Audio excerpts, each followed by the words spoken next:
तो हेलो दोस्तों, first number question हम लोग का कह रहे हैं यहाँ पे चुंबकीय फ्लक्स का एसआई मात्रक क्या है। तो चुंबकीय फ्लक्स का एसआई मात्रक हम लोग का वेबर होता है। सबसे पहले हम आप लोगों को बता दें दोस्तों कि देखिए हम लोग जो क्वेश्चंस लिए हुए हैं ना, ये क्वेश्चन लिए हुए हैं एकदम इंपॉर्टेंट क्वेश्चन लिए हुए हैं। देखिए 2023 का एफएस मतलब होता है फर्स्ट सिटिंग और एसएस सेकंड सिटिंग में ये बहुत सारा जो भी क्वेश्चन लिया गया है एकदम इंपॉर्टेंट लिया गया है, जो आप लोग को एग्जाम में बहुत बार ही पूछा गया है। ठीक है, इसलिए हम लोग ये क्वेश्चंस को ले रहे हैं और आसानी से हम लोग इसको समझने का प्रयास करेंगे। ठीक है, एक नंबर हम लोग का कह रहा है क्या कि चुंबकीय फ्लक्स का एसआई मात्रक तो वेबर होता है। हमेशा याद रखिएगा, चुंबकीय फ्लक्स का एसआई मात्रक को वेबर।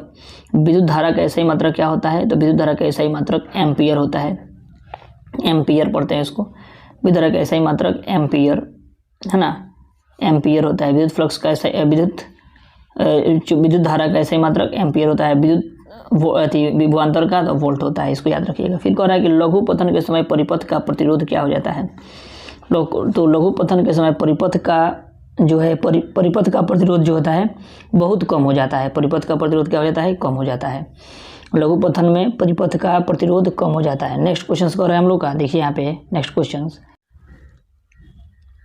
3 नंबर क्वेश्चन है दोस्तों कि विद्युत धारा के चुंबकीय प्रभाव का खोज किसने किया था? देखिए यहाँ पे विद्युत धारा के चुंबकीय प्रभाव का खोज किसने किया था? तो ये ऑर्स्टेड ने किया था। ऑर्स्टेड ने, है ना, ऑर्स्टेड ने किया था। देखिए ये क्वेश्चन हम लोग का पूछा है 2020 में भी, 2023 में भी पूछा है, सेकंड सिटिंग में पूछा है, देख रहे हैं ना। तो विद्युत धारा के चुंबकीय प्रभाव का खोज किसने किया था? ऑर्स्टेड ने किया था। किसने? तो ऑर्स्टेड ने किया था। फिर नेक्स्ट क्वेश्चन कह रहा है कि विद्युत किसी परिपथ का वह गुण जो विद्युत ऊर्जा को ऊष्मा में बदल देता है। विद्युत ऊर्जा को ऊष्मा में बदल देता है तो उसको हम लोग क्या कहते हैं? प्रतिरोध कहते हैं। प्रतिरोध जो होता है विद्युत ऊर्जा को जो है ऊष्मा में बदल देता है। कैसे बदल देता है? तो देखिए हम आप लोगों को समझा रहे हैं। जैसे होता क्या है दोस्तों कि जो बल्ब हम लोग का लगा रहता है ना, बल्ब जो पहले वाला बल्ब, अभी तो बल्ब हम लोग का दूसरा है, ये जब भी कहेगा ना तो ये हम लोग का 100 वाट का जो बल्ब आता था ना उस बल्ब का बात करता है। ठीक है, ये CFL या हम लोग का ये LED का बात नहीं करता है। ठीक है ना, इसका बात नहीं करता है, LED का बात नहीं करता है। जब भी बात करेगा इसमें, है ना, कि उसमें विद्युत ऊर्जा की ऊष्मा के रूप में कैसे बदलता है, तो ये 100 वाट का बात करता है। 100 वाट जो हम लोग लेते थे उस वाट में। देखिए इसमें होता क्या था, जैसे हम लोग का एक टंगस्टन का ये लगा रहता था और ये जो है हम लोग का ऐसे ऐसे करके लगा रहता था ना, तो ये जो है यही जो है हम लोग को क्या होता है, इसमें जो है प्रतिरोध बना दिया जाता है। मतलब ज़्यादा रुकावट, कोई चीज़ प्रतिरोध का मतलब होता है रुकावट, यानी ज़्यादा इसको थोड़ा सा घुमाया जाता है, ऐसे करके घुमाया जाता है। देखिएगा उसमें जो हम लोग का क्या बोलते हैं, एक एथी की तरह रहता है, क्या बोलते हैं उसको हम, स्प्रिंग की तरह रहता है। ठीक है, स्प्रिंग की तरह रहता है, उसी को घुमाया जाता है तो उसी को हम लोग क्या बोलते हैं, उसी को प्रतिरोध बढ़ा देता है, जिसकी वजह से ये जो है ऊष्मा में बदल जाता है। ऊष्मा में बदल जाता है, समझ रहे हैं? ऊष्मा यानी प्रकाश में।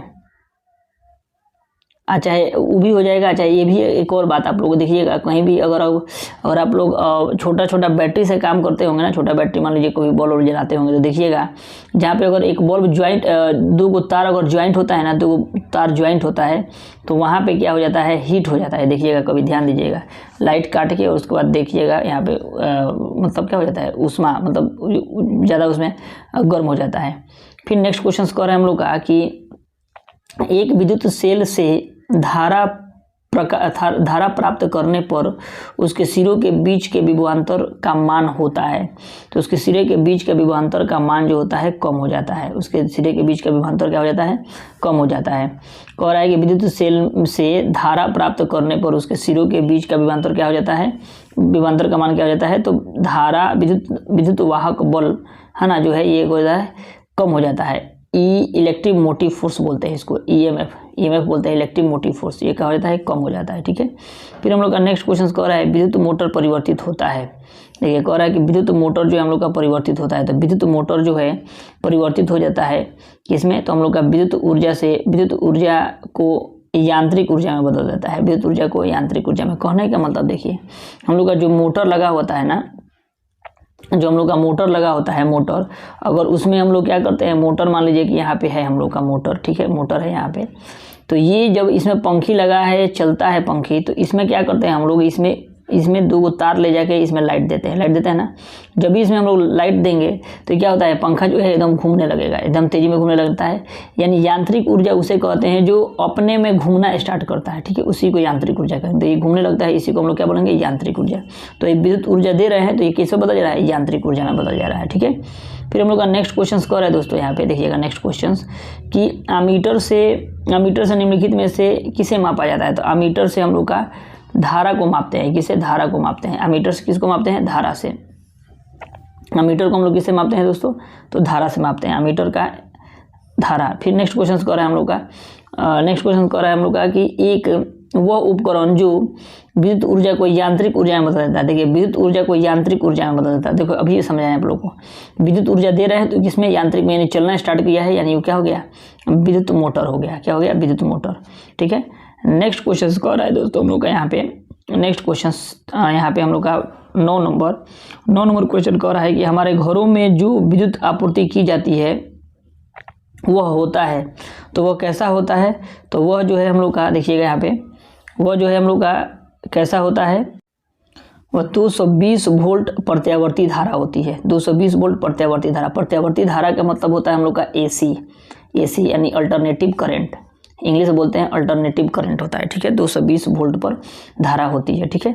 नेक्स्ट क्वेश्चन हम लोग का क्या रहा है दोस्तों, नेक्स्ट क्वेश्चन हम लोग का यहाँ पे कि विद्युत चुंबकीय प्रेरण की खोज किसने की थी। विद्युत चुंबकीय प्रेरण की खोज किसने की थी, तो फैराडे ने किया था। किसने किया था, फैराडे ने किया था। फैराडे विद्युत चुंबकीय प्रेरण का खोज किसने किया था, तो फैराडे ने किया था। नेक्स्ट क्वेश्चन कर रहे हैं हम लोग का 11 नंबर क्वेश्चन कि विद्युत धारा उत्पन्न करने वाली युक्ति को क्या कहते हैं। विद्युत धारा उत्पन्न करने वाली युक्ति को हम लोग क्या कहते हैं, जनित्र कहते हैं। जनित्र का मतलब होता है जेनेटर, जो हम लोग बोलते हैं ना जनरेटर जो होता है हम लोग को क्या करता है, विद्युत धारा उत्पन्न करता है। देखते हैं ना, हम उसमें तेल डाल दिए, वो चलना स्टार्ट किया तो क्या हो गया, वहाँ पे हम लोग का आराम से विद्युत उत्पन्न हो जाता है। फिर हम लोग का कह रहा है कि फ्लेमिंग के वाम हस्त नियम में बाएं हाथ का तर्जनी संकेत करते हैं। तर्जनी जो है हम लोग का किस तरह संकेत करती है, तो ये जो तर्जनी जो है विद्युत चुंबकीय क्षेत्र की दिशा में संकेत करती है। बाएं हाथ की तर्जनी यानी हम लोग का जो है तर्जनी जो है हम लोग का कहाँ करती है ये, तो ये जो है हम लोग का विद्युत चुंबकीय क्षेत्र की दिशा में जो है ये क्या करते हैं, चुंबकीय क्षेत्र की दिशा में यह संकेत करती है। नेक्स्ट क्वेश्चन क्या है, अति भारण के समय जो होता है, अति भारण के समय विद्युत जो है परिपथ में विद्युत धारा का मान होता है ना। तो विद्युत अति भारण में क्या होता है, परिवर्तित नहीं होता है। क्या होता है, अति भारण में जो है, अति भारण के समय विद्युत परिपथ में विद्युत धारा का मान जो होता है परिवर्तित नहीं होता है, अति भारण। फिर नेक्स्ट क्वेश्चन क्या है हम लोग का, नेक्स्ट क्वेश्चन की चालक का प्रतिरोध निर्भर नहीं करता है। चालक का प्रतिरोध किस पे निर्भर नहीं करता है, तो चालक का प्रतिरोध जो है हम लोग का निर्भर नहीं करता है अनुप्रस्थ काट के क्षेत्रफल पर। किस पे, अनुप्रस्थ काट के क्षेत्रफल पर जो है क्या करता है, निर्भर नहीं करता है। चालक का प्रतिरोध निर्भर नहीं करता है अनुप्रस्थ काट के क्षेत्रफल पर। नेक्स्ट क्वेश्चन क्या है दोस्तों हम लोग का, नेक्स्ट क्वेश्चन कि विभक्त वलय का उपयोग किस उपकरण में किया जाता है। तो विभक्त वलय का प्रयोग जो है हम लोग विद्युत जनित्र में करते हैं, है ना, विद्युत जनित्र में। विभक्त वलय का उपयोग किस उपकरण में किया जाता है, तो विभक्त वलय का प्रयोग जो है हम लोग जनित्र में करते हैं। किसमें, जनित्र में। नेक्स्ट क्वेश्चन कर रहा है कि घरेलू विद्युत परिपथ में उदासीन तार का रंग क्या होता है। उदासीन तार का रंग जो है हम लोग का सी नंबर हो जाएगा, काला होता है। कैसा होता है, काला। उदासीन तार का रंग कैसा होता है, तो काला होता है। उदासीन रंग का रंग जो होता है हम लोग का कैसा होता है, काला होता है। फिर हम लोग का नेक्स्ट क्वेश्चन कह रहा है कि कि किस युक्ति में विभक्त वलय दिक् परिवर्तन का कार्य करता है। तो दिक् परिवर्तन का कार्य करता है, तो उसको आइए हम लोग देखते हैं इसका। तो ये हो जाएगा हम लोग का दिक् परिवर्तन का कार्य यानी दिक् परिवर्तन का कार्य करता है। तो ये जो है हम लोग का हो जाएगा विद्युत जनित्र जो होता है। विद्युत जनित्र जो होता है हम लोग का क्या करता है, वलय दिक् परिवर्तन का कार्य करता है। कहने का मतलब देखिए, दिक् परिवर्तन यानी दिशा होता है। कहने का मतलब जो हम लोग का वलय का मतलब देखते हैं बीच में गोल गोल की तरह रहता है, वही घूमता है। तो वही घूमता है, उसी को मान लीजिए सिंपली एकदम याद करने के लिए, ठीक है। फिर हम लोग का नेक्स्ट क्वेश्चन कह रहा है, नेक्स्ट क्वेश्चन ये कह रहा है कि पश्चिम की ओर प्रक्षेपित कोई धनावेशित कण यानी अल्फा कण जो है किसी चुंबकीय क्षेत्र द्वारा उत्तर की ओर विक्षेपित हो जाता है। चुंबकीय क्षेत्र की दिशा क्या है, तो चुंबकीय क्षेत्र की दिशा जो है हम लोग का ऊपरी मुखी हो जाएगी। कैसा हो जाएगी, ऊपरी मुखी। ऊपरीमुखी। फिर हम लोग का नेक्स्ट क्वेश्चन कह रहा है हम लोग का 19 नंबर कि किसी विद्युत धारावाही सीधी लंबी परिनालिका के भीतर चुंबकीय क्षेत्र होता है तो कैसा होता है। तो ये जो है हम लोग का सभी बिंदुओं पर समान होता है। सभी बिंदुओं पर क्या होता है, समान होता है। सभी बिंदुओं पर समान होता है विद्युत चुंबकीय। फिर हम लोग का नेक्स्ट क्वेश्चन कह रहा है, नेक्स्ट क्वेश्चन दोस्तों हम लोग का कि नेक्स्ट क्वेश्चन हम लोग का यहाँ पे कि किसी क्षण चुंबक के अंदर चुंबकीय क्षेत्र रेखाओं की दिशा क्या होती है। चुंबकीय क्षेत्र रेखाओं की दिशा जो है उत्तर से दक्षिण ध्रुव की होती है। कहने का मतलब समझिए इसको, देखिए उत्तर से दक्षिण ध्रुव की होती है। अब इसको कहने का मतलब आप लोग समझिए, जैसे हम लोग का मान लीजिए यहाँ पे जैसे क्षण के चुंबकीय, देखिए कह रहा है कि चुंबक के अंदर के, देखिए कह रहा है कि क्षण चुंबक के अंदर चुंबकीय क्षेत्र की दिशा जो है हम लोग का कैसा होता है, तो उत्तर ध्रुव से दक्षिण ध्रुव। कहने का मतलब मान लीजिए यहाँ पे हम लोग चुंबक ले रहे हैं, यहाँ पे हम लोग एक चुंबक ले रहे हैं। देखिए यहाँ पे एक चुंबक ले लिए, ठीक है, चुंबक हम लोग ऐसे ले लिए हैं, सिंपल, ठीक है। फिर इसी में हम लोग थोड़ा सा इसी को ऐसे चुंबक बना दिए हम लोग, ठीक है, घबरा गया। चुंबक हम लोग ऐसे छोटा ले रहे हैं, देखिए यहाँ पे ऐसे एक ले लिए, ठीक है। अभी क्या कह रहा है, जैसे कहने का मतलब कि इसमें जो है हम लोग का चुंबकीय क्षेत्र की दिशा जो होगा, चुंबकीय क्षेत्र की दिशा वो किस प्रकार होगा।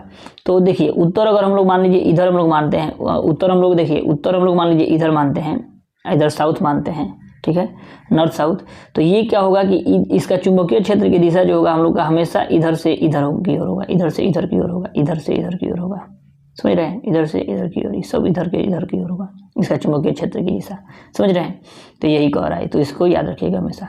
फिर हम लोग का नेक्स्ट क्वेश्चन कह रहा है कि यहाँ पे तांबे की तार की एक आयताकार कुंडली किसी चुंबकीय क्षेत्र में घूर्णित गति कर रही है। इस कुंडली में प्रेरित विद्युत धारा की दिशा में कितने परिभ्रमण की पश्चात परिवर्तन होता है, परिवर्तन होता है, ठीक है। तो इसका ये हो जाएगा दो के हिसाब से जो है परिवर्तन होता है। फिर नेक्स्ट क्वेश्चन कह रहा है कि बैटरी से किस प्रकार की धारा प्राप्त होती है। तो बैटरी से जो है हम लोग का केवल दिष्ट धारा प्राप्त होती है। दिष्ट धारा का मतलब डीसी, दिष्ट धारा का मतलब डीसी या प्रत्यावर्ती धारा का मतलब एसी होता है, इसको याद रखिए। दिष्ट धारा यानी डायरेक्ट करंट, एसी यानी अल्टरनेटिव करंट। कहीं कहीं हम लोग का ये पूछ भी देता है, क्या चीज़ पूछता है, तो डीसी का फुल फॉर्म बताइए। तो डीसी का फुल फॉर्म यानी डायरेक्ट करंट है ना, एसी का फुल फॉर्म अल्टरनेटिव करंट, ठीक है। फिर हम लोग का नेक्स्ट क्वेश्चन कह रहा है दोस्तों यहाँ पे, फिर नेक्स्ट क्वेश्चन कह रहा है हम लोग का कि यहाँ पे कि लघु पतन के समय परिपथ में विद्युत धारा का मान होता है। तो लघु पतन के समय परिपथ में विद्युत धारा का मान बहुत अधिक होता है। लघु पतन के समय परिपथ का मान बहुत अधिक हो जाता है, यानी ऑप्शन नंबर ए हो जाएगा। फिर नेक्स्ट क्वेश्चन कह रहा है कि विद्युत जनित्र का सिद्धांत आधारित है, किस पर आधारित होता है। तो विद्युत चुंबकीय प्रेरण पर, विद्युत चुंबकीय प्रेरण पर जो है हम लोग का विद्युत चुंबकीय प्रेरण पर जो है विद्युत जनित्र का सिद्धांत यहाँ पे लगा है, विद्युत जनित्र का सिद्धांत, ठीक है। फिर हम लोग का ऑप्शन नंबर बी हो जाएगा। फिर नेक्स्ट क्वेश्चन कह रहा है हम लोग का दोस्तों, देखिए यहाँ पे कह रहा है कि डायनेमो से किस प्रकार की धारा प्राप्त होती है। डायनेमो से किस प्रकार की धारा प्राप्त होती है। तो डायनेमो से हम लोग का दिष्ट धारा प्राप्त होती है। कैसे, तो दिष्ट धारा, डायनेमो से हम लोग का दिष्ट धारा प्राप्त होती है। फिर नेक्स्ट कह रहा है कि किसी कुंडली का प्रतिरोध ज्ञात करने के लिए सूत्र है। किसी कुंडली का प्रतिरोध जो है ज्ञात करने के लिए सूत्र हम लोग का कैसा है। तो ये जो है हम लोग का ऑप्शन नंबर सी हो जाएगा, R इक्वल टू V बट्टा आई। कहने का मतलब हम लोग का देखिए फॉर्मूला एक रहता है क्या, तो V equal to I R होता है, जो ओम का नियम है, V equal to I R, V equal to I R. तो हमको I निकालना है, तो I निकाले हैं, R निकालना है प्रतिरोध, तो I यहीं पे रहने देंगे और R यहीं पे रहने देंगे और I को जो है एक गुना में तो इधर आएगा तो क्या हो जाएगा, भाग में हो जाएगा, यानी R इक्वल टू V बट्टा आई। समझ में रहे, तो इसको याद रखिएगा, प्रतिरोध निकालने के लिए R इक्वल टू V बट्टा आई। फिर नेक्स्ट क्वेश्चन कह रहे हैं हम लोग का, देखिए यहाँ पे कह रहा है कि विद्युत परिपथ में विद्युत फ्यूज जोड़ा जाता है। विद्युत परिपथ में विद्युत फ्यूज जो है किस प्रकार जोड़ा जाता है। तो ये जो होता है हम लोग का विद्युतमय तार में जोड़ा जाता है, विद्युतमय तार में जोड़ा जाता है, और वो जो होता है हम लोग का श्रेणी क्रम में होता है। इसको भी याद रखिएगा, किस क्रम में होता है, तो श्रेणी क्रम में होता है, और ये विद्युतमय तार में जोड़ा जाता है, ठीक है, जिसमें विद्युत होता है, यानी कहने का मतलब फेज में जोड़ा जाता है, ठीक है, किसमें, फेज में। नेक्स्ट क्वेश्चन कह रहा है हम लोग प्रतिवर्ती धारा जनित्र से कैसे धारा निकलती है, कैसी धारा निकलती है। प्रत्यावर्ती धारा जनित्र से कैसी धारा निकलती है। तो ये जो होता है प्रत्यावर्ती ही निकलती है, प्रत्यावर्ती ही धारा निकलती है, ठीक है, प्रत्यावर्ती धारा। फिर हम लोग का नेक्स्ट क्वेश्चन कह रहे हैं यहाँ पर डायनेमो यांत्रिकी ऊर्जा को किस ऊर्जा में बदलता है? तो डायनेमो जो होता है हम लोग का, ये विद्युत ऊर्जा में बदल देता है, विद्युत ऊर्जा में। कहने का मतलब देखिए, डायनेमो का यूज हम लोग पनबिजली के लिए भी करते हैं। जैसे कहने का मतलब क्या हुआ कि जैसे देखिए यहाँ पे झरना, यहाँ पे पानी स्टेबल कर दिया जाता है, इधर पानी रहता है बहुत सारा। अब यहाँ पे क्या किया जाएगा कि एक पैनल के द्वारा हम लोग का एक लगा दिया जाता है। जैसे देखिए यहाँ पे, जैसे यहाँ पे मान लीजिए कि यहाँ पे क्या किया गया, यहाँ पे पानी सब रख दिया गया, डैम बना के पानी रख दिया गया, ठीक। अब क्या किया गया कि यहाँ से पानी गिराया जाता है और नीचे क्या किया जाता है, नीचे यहाँ पे डायनेमो लगा दिया जाता है, ठीक है। डायनेमो लगा दिया जाएगा यहाँ पे डायनेमो लगा दिया जाएगा। और डायनेमो में क्या होगा कि यहाँ पे पंखी लगा होगा, ठीक है। यहाँ पे पंखी लगा है, डायनेमो में क्या हुआ है, पंखी लगा हुआ है। अब ये पानी जब गिरेगा तो ये क्या होगा, ये यांत्रिकी ऊर्जा में बदल जाएगा। डायनेमो जो है क्या होगा, यांत्रिकी ऊर्जा में बदलेगा। और यांत्रिकी ऊर्जा में बदल के ये पूरा घुमाएगा इसको। जब पूरा घुमाएगा तो इधर से हम लोग का 2 तार निकला रहेगा और ये 2 तार इधर गया रहेगा। और यहाँ पे हम लोग का क्या होगा कि विद्युत ऊर्जा यहाँ पे हम लोग का निकलेगा और आराम से हम लोग क्या करते हैं, हम लोग इसको यूज कर सकते हैं। तो वही सिंपल है कि यहाँ पे डायनेमो यांत्रिक ऊर्जा को किस ऊर्जा में बदल देता है, यांत्रिक ऊर्जा को, यानी घूम रहा है तो यांत्रिक ऊर्जा हो गया। और यांत्रिक ऊर्जा से किसमें बदल दिया, विद्युत ऊर्जा में बदल दिया। समझ में आ रहा है, एकदम सिंपल। ऐसे याद कर लीजिएगा ना, बहुत दिक्कत आप लोग को, मतलब बहुत फायदा हो जाएगा। याद करने का एकदम आसानी से याद हो सकता है ये सब। और उसके बाद दोस्तों ये 2024 के लिए हम लोग का बहुत ही इंपॉर्टेंट है, इसको याद रखिएगा, है ना दोस्तों। अपने दोस्तों के बीच में शेयर भी करिएगा और इसको थोड़ा सा लाइक भी करिए दोस्तों आप लोग, ठीक है। अगर चैनल पर नए होंगे तो सब्सक्राइब भी करिए और चैनल को यहाँ पे और लाइक भी करिए अगर वीडियो अच्छा लगे तो, ठीक है। फिर नेक्स्ट क्वेश्चन कह रहा है कि घरेलू वायरिंग के 3 तार होते हैं, जैसे गर्म यानी जीवित, ठंडा यानी उदासीन और अर्थ यानी भूयोजित, यानी भूयोजित का मतलब जमीन में हम लोग करते हैं, ठीक है। इस तारों का रंग कैसे होता है? तो देखिए सबसे पहले गर्म का रंग जो होता है हम लोग का लाल होता है, लाल खतरनाक भी चिन्ह होता है। देखिए गर्म यानी जीवित, इसमें इसमें ज़्यादा करंट आने का संभावना रहता है, इसको याद रखिएगा। लाल बहुत खतरनाक होता है। उसके बाद काला, ठंडा यानी यहाँ पे ठंडा यानी उदासीन जो होता है वो काला होता है। और हरा यानी, हरा हम लोग का पृथ्वी क्या है, हरा भरा है, तो पृथ्वी हरा भरा है, यानी भूयोजित यानी अर्थ उसी को कहते हैं। समझ रहे हैं? तो ये ऑप्शन नंबर कितना हो जाएगा हम लोग का दोस्तों, सी नंबर हो जाएगा, ठीक है। फिर नेक्स्ट क्वेश्चन कह रहा है किसी सीधे चालक में धारा की दिशा और उससे संबंध चुंबकीय क्षेत्र की दिशा जिस नियम से ज्ञात किया जा सकता है वह है, तो वह हो जाता है हम लोग का मैक्सवेल के हस्त नियम। मैक्सवेल के हस्त नियम पर कौन सा, तो क्या है हम लोग का मैक्सवेल के हस्त नियम? तो मैक्सवेल के हस्त नियम है हम लोग का दोस्तों कि किसी सीधे चालक में धारा की दिशा और उससे संबंध चुंबकीय क्षेत्र की दिशा जिस नियम से ज्ञात किया जाता है उसे हम लोग किसके क्या कहते हैं, तो मैक्सवेल का नियम कहते हैं। क्या कहते हैं? मैक्सवेल का नियम। नेक्स्ट क्वेश्चन कर हम लोग का कि घरेलू जो है उपयोग के लिए विद्युत ऊर्जा का हम लोग प्रयोग करते हैं, किस तरह आपूर्ति करते हैं, तो 220 वोल्ट और 50 हर्ट्ज पर का काम होता है। 220 वोल्ट 50 हर्ट्ज। देखिए ऑप्शन नंबर हम लोग का कितना हो जाएगा, ऑप्शन नंबर सी 20, यहाँ पे 220 वोल्ट 50 हर्ट्ज। हम लोग जितना भी ट्रांसफार्मर होता है ना, आप लोग देखिएगा जितना भी ट्रांसफार्मर होता है उस पर लिखा रहता है 50 हर्ट्ज लिखा रहता है। क्यों? कि हम लोग के यहाँ 50 हर्ट्ज फ्रीक्वेंसी पर ही कोई भी ट्रांसफार्मर काम करता है। कोई भी हम लोग का लाइट में जो है 50 हर्ट्ज पर ही काम करता है। वही हम लोग अगर अमेरिका चले जाते हैं तो अमेरिका में 60 हर्ट्ज पर काम होता है। अमेरिका में 60 हर्ट्ज पर काम करता है। अगर हम लोग वहाँ का ट्रांसफार्मर ले आके अपने यहाँ लगाते हैं तो हम लोग का ट्रांसफार्मर यहाँ पे काम नहीं करेगा, यहाँ पे काम नहीं करेगा। और चाहे हम लोग यहाँ का ट्रांसफार्मर ले जाकर वहाँ पे काम कराएंगे तो वहाँ पे भी काम नहीं करेगा। समझ रहे हैं ना? तो इसीलिए हम लोग यहाँ पे फ्रीक्वेंसी बना दिया गया है कि 50 हर्ट्ज पर ही हमारा जनरेटर काम करेगा, अति भी क्या कहते हैं हम लोग का ट्रांसफार्मर, और यहाँ वहाँ पर जो है हम लोग का 60 हर्ट्ज पर ही काम करेगा। तो ये अलग अलग है। थोड़ा सा हम लोग को ये नॉलेज था क्योंकि हम लोग इलेक्ट्रिकल ब्रांच है, तो इसलिए हम लोग थोड़ा सा कुछ एक्स्ट्रा नॉलेज आप लोग को दे दिए। दोस्तों चैनल पर नए होंगे तो चैनल को सब्सक्राइब कर लीजिएगा। आप लोगों के लिए बहुत सारा इंपॉर्टेंट क्वेश्चन पढ़ाया जा रहा है, ठीक है ना। ऐसे क्वेश्चंस बहुत सारे आप लोग को इस पे वीडियो में इस पे प्रोवाइड किया जा रहा है, ठीक है। तो इसको कम से कम आप जा रहे हैं तो कम से कम एक बार लाइक जरूर कर लीजिएगा दोस्तों। चलिए मिलते हैं नेक्स्ट वीडियो में, तब तक के लिए जय हिंद दोस्तों।